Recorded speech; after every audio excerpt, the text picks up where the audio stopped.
जी, प्रेम पूर्वक नमस्कार आप सभी को। तो आइए दोस्तों, आज की क्लास में हम लोग बात करने वाले हैं राजस्थान की प्रमुख सभ्यताओं के बारे में। अक्सर परीक्षाओं में सवाल पूछे जाते हैं सभ्यता के समय से रिलेटेड, सभ्यता के उत्खननकर्ता या खोजकर्ता से रिलेटेड, या फिर सभ्यता कहां पर है उसके स्थान जगह को लेकर। और कई बार सवाल ऐसे भी पूछा जाता है कि इसको काल क्रम में व्यवस्थित करें, है ना। इस प्रकार के सवाल भी कई बार एग्जाम में पूछे गए हैं।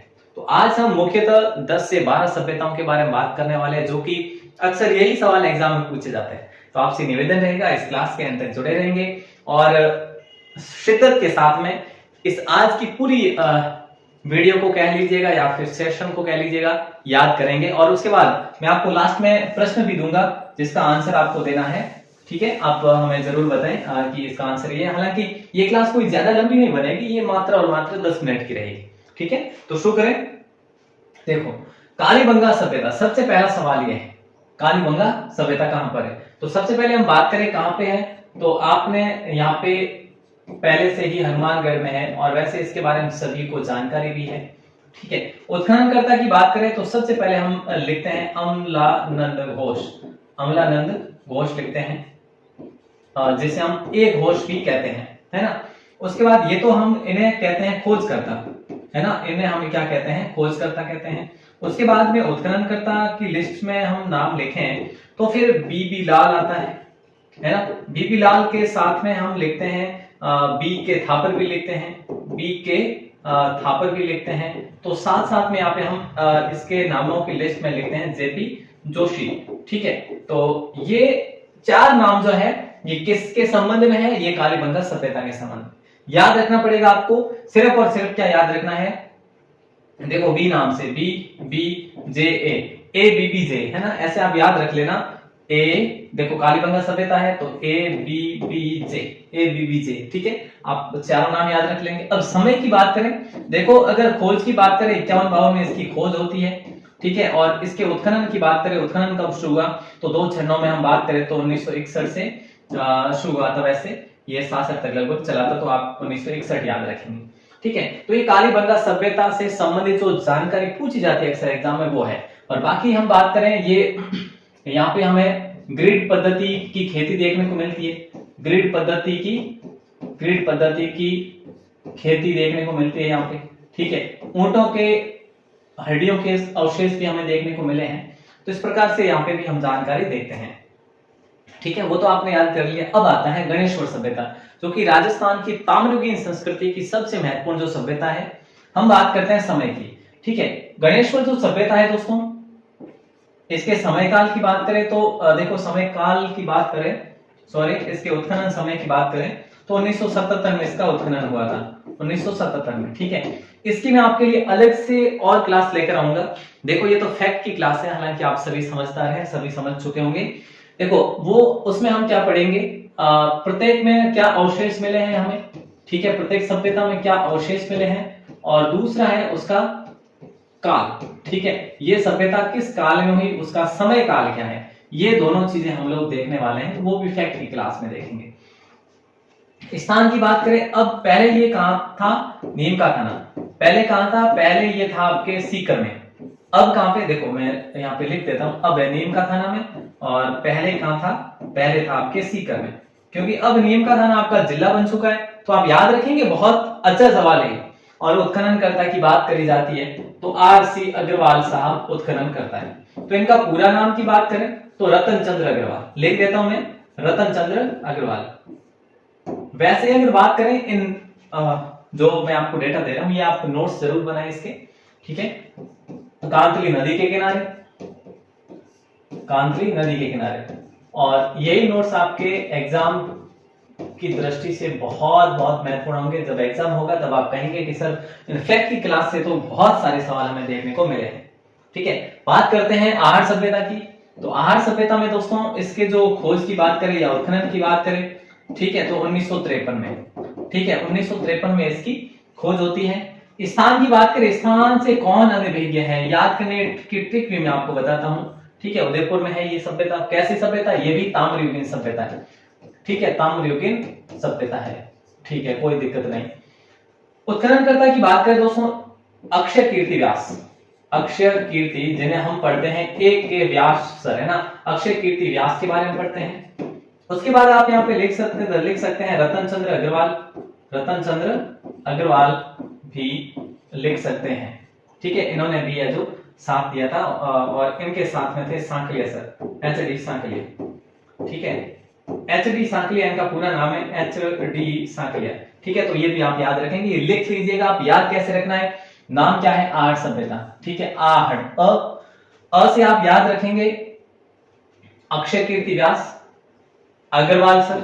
ठीक है, और उदयपुर याद रख सकते हैं, वैसे इतना है ही नहीं। अ से अक्षय कीर्ति, अ से आहड़, अ से उदयपुर, है ना, इसको रिलेट कर लो ना, उदयपुर को थोड़ा सा है क्या, बस यूं ही है ना, और अग्रवाल, ऐसे आप याद रख सकते हैं। थोड़ा बहुत जो है ये तो देखो रटना पड़ेगा, रटने के सिवाय अपन जीके में कुछ कर ही नहीं सकते। वो कहते हैं ना कि समझने वाली बातें है ही नहीं, समझने वाली सब्जेक्ट ही अलग है साहब, विज्ञान है, गणित है, ये समझने वाला सब्जेक्ट है, इसका नाम ही जीके है ना। चलिए, विराटनगर सभ्यता जो कि पहले कहां पे थी, हम बात करें पहले तो थी आपके जयपुर में, अब ये कहां पर है, विराटनगर कोटपुतली बहरोड में है। तो यहाँ पे आप नोट करना, कोटपुतली बहरोड, यहाँ पे 3-4 सभ्यताएं जो है दोस्तों हम बात करेंगे वो बदल चुकी है, उसका स्थान बदल चुका है, ये अब है। ठीक है, और पहले कहां था, ये पहले जयपुर में था, लेकिन समीप किसके था, अलवर के समीप था, ये पहले अलवर के समीप था। ठीक है, लेकिन अब जो है बहुत सारी चीजें चेंज होगी। अब हम बात करें उत्खननकर्ता की, तो उत्खननकर्ता इसके दयाराम साहनी है सर। ठीक है, ओके, दयाराम साहनी। ठीक है, और एक और सर है लैशनी सर। ठीक है, तो इनके बारे में भी आप याद रखेंगे, लैशनी सर। ठीक है, बहुत बहुत महत्वपूर्ण सवाल है। और सॉरी, लैशनी नहीं, नीलकमल बनर्जी है ना, सॉरी, देखो नील रतन बनर्जी। तो ये दोनों आप याद रखेंगे, दयाराम साहनी। आप नील रतन बनर्जी याद रखो या ना रखो, कोई ज्यादा फर्क नहीं पड़ेगा, लेकिन ये बहुत महत्वपूर्ण है, ये आप याद रख लेना, दयाराम साहनी उत्खननकर्ता। ठीक है, अब आते हैं विराटनगर की सभ्यता के समय की, मतलब उत्खनन शुरुआत कब हुई थी, तो 1936-37 में। ठीक है, तो ये भी महत्वपूर्ण है, याद रखने की ऐसी कोई ट्रिक तो नहीं है, लेकिन याद रखना विराटनगर, ट से आप कोटपुतली को याद रख लेंगे। ठीक है, यहीं पे हम बात करें तो देखो विराटनगर। ठीक है, तो विराटनगर कोटपुतली, दयाराम 36 है ना, दयाराम साहनी 1936 याद रख सकते हैं यार, इतना कोई ज्यादा हार्ड है ही नहीं, मुझे नहीं लगता। नगरी सभ्यता जो कि कहां पर है, सबसे पहले हम देखते हैं कहां पे है, बोले सर चित्तौड़गढ़ में है। नगरी सभ्यता कहां पे है, चित्तौड़गढ़ में है। ठीक है, और एक और सभ्यता दोस्तों नगर सभ्यता, एक नगर कहां पे है, टोंक में है। जैसे मैंने आपको कई बार बताया, नगर टोंक में है, जो कि आप ऐसे याद रख सकते हैं कि नगर परकोटा है ना, नगर का परकोटा कहां है, किसका है नगर का परकोटा, टोंक।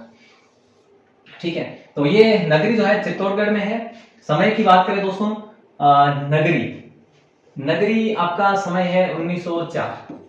ठीक है, और एक और समय है इसका 1915 से 1916। ठीक है, और एक इसका समय 1962।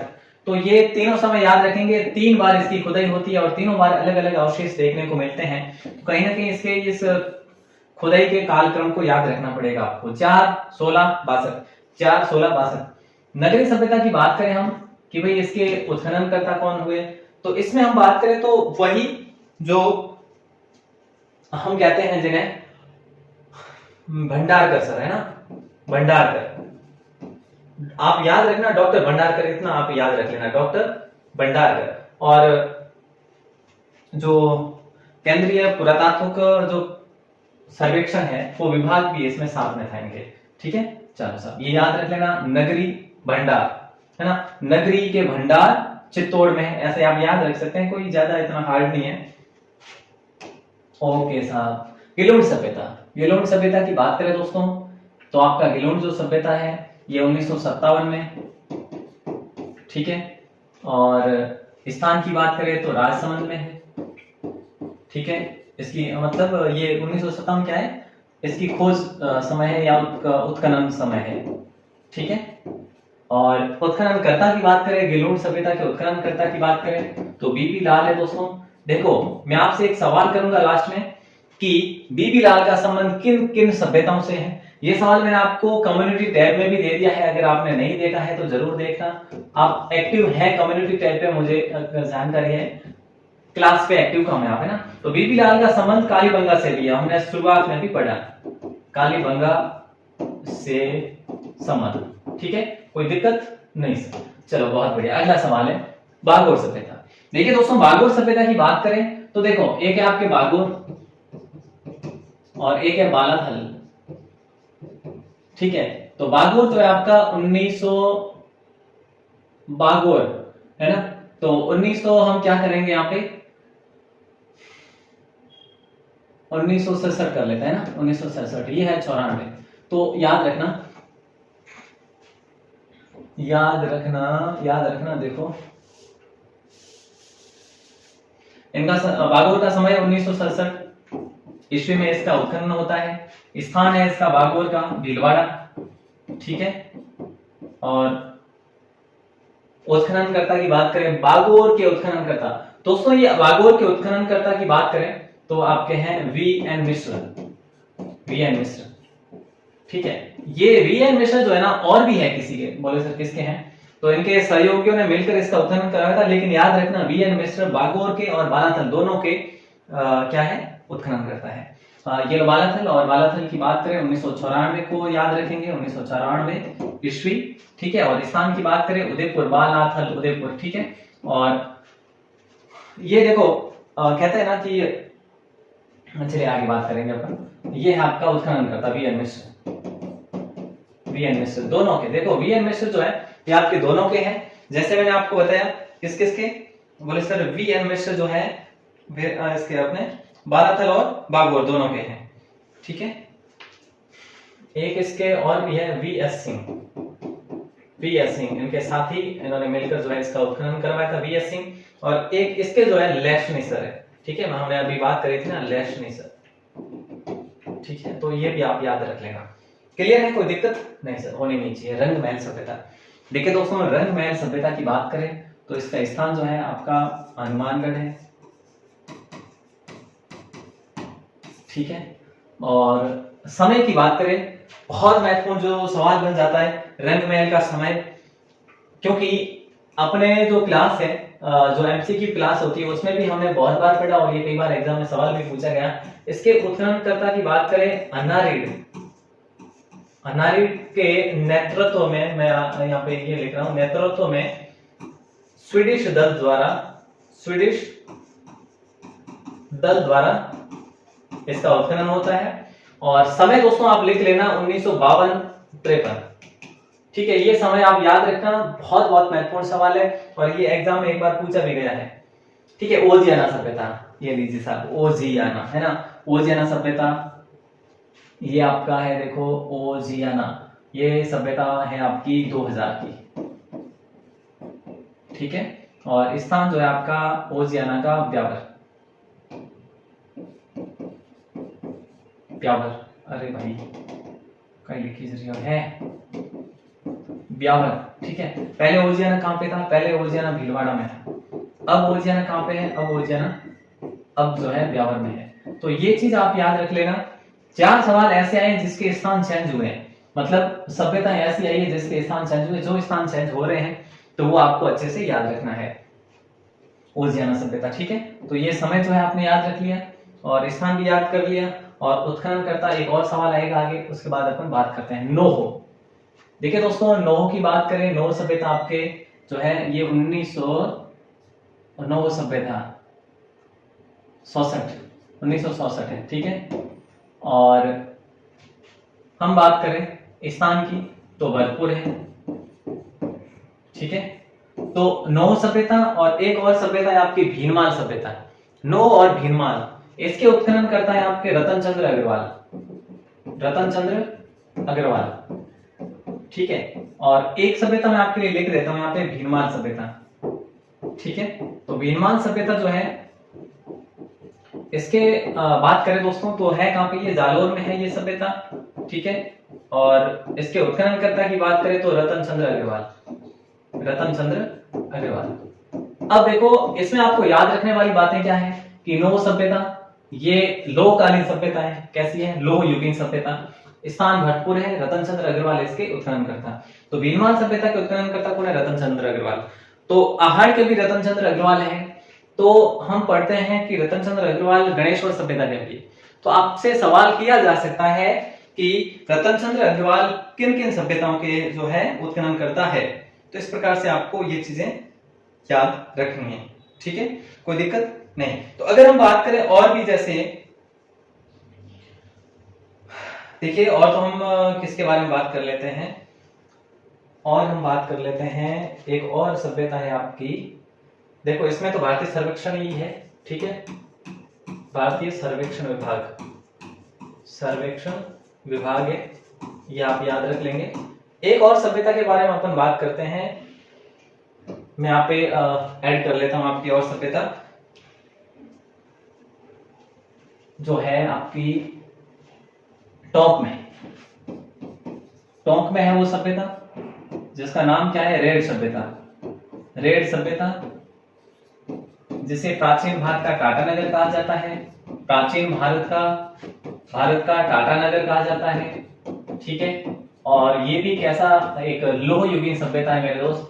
ठीक है, तो याद रखना, लोहे के सिक्के यहाँ पे मिले थे, लोह युगीन सभ्यता। ठीक है, और इसमें आप क्या याद रखेंगे? इसका उत्खनन की बात करें, उत्खनन कब हुआ? तो इसका उत्खनन जो है 1938 से 1940 के मध्य हुआ। ठीक है, किसके द्वारा करवाया गया था? तो केदारपुरी के द्वारा करवाया गया। केदारनाथ थे या पुरी थे, ऐसा कुछ है, पुरी या नाथ, आप दोनों चीजें याद रख लेना, नाथ के द्वारा। ठीक है, तो ये तो थे जो सभ्यताएं। अब यहाँ पे बात बनती है एक और, कौन कौन सी बात बनती है कि रतन चंद्र अग्रवाल का संबंध किस सभ्यताओं से है? किस सभ्यताओं से है? एक ये सवाल बनता है, आपको बताना है, ये सवाल है ना, इसका आंसर। दूसरा सवाल है, बीबी लाल का संबंध किस सभ्यताओं से है? किस सभ्यताओं से है? ये सवाल भी बहुत इंपॉर्टेंट है और दोस्तों कई बार पूछा जा सकता है एग्जाम में। देखो, पूछा तो नहीं गया लेकिन जा सकता है। हालांकि एक आध पूछा गया है कि भाई बीबी लाल का कालीबंगा के उत्खननकर्ता कौन है, तो ये तो पूछा ही गया है। और तीसरा सवाल है, वी एन मिश्र का संबंध किन सभ्यताओं से? वी एन मिश्र का संबंध किस सभ्यताओं से है? संबंध किस सभ्यताओं से है? तो ये भी एक महत्वपूर्ण सवाल है। एक सवाल और है ना, से है एक सवाल और बन जाता है, कई बार भी बना सकते हैं अपन, और अभी भी बन सकता है, इसमें कोई दो राय नहीं कि भी इन निम्न सभ्यताओं को काल क्रमानुसार करें। जैसे कि अभी हमने बात करी नगरी की, जैसे 1904 से शुरू करते हैं तो धीरे धीरे जो है 2000 तक आ जाती हैं, 2000 तक, जैसे कि ओजिया नगरी होती है। तो इस मध्य काल में जो है, इसके मध्य के काल में जो भी सभ्यताएं हुई है, यानी कि उत्खनन हुआ है जिन सभ्यताओं का, तो इस प्रकार के उत्खनन के कालक्रम को भी आपको दर्शाना होता है कई बार। तो इसका आंसर आपको देना है कमेंट सेक्शन में, तीनों के आंसर। मैं वेट करूंगा आप दे पाते हैं या नहीं दे पाते। ठीक है, बाकी अगर कोई मान लो जल्दबाजी में गलती रह भी गई होगी तो मैं आपको कमेंट सेक्शन में पिन कर दूंगा, जो भी कमेंट वगैरह होगा तो। ठीक है।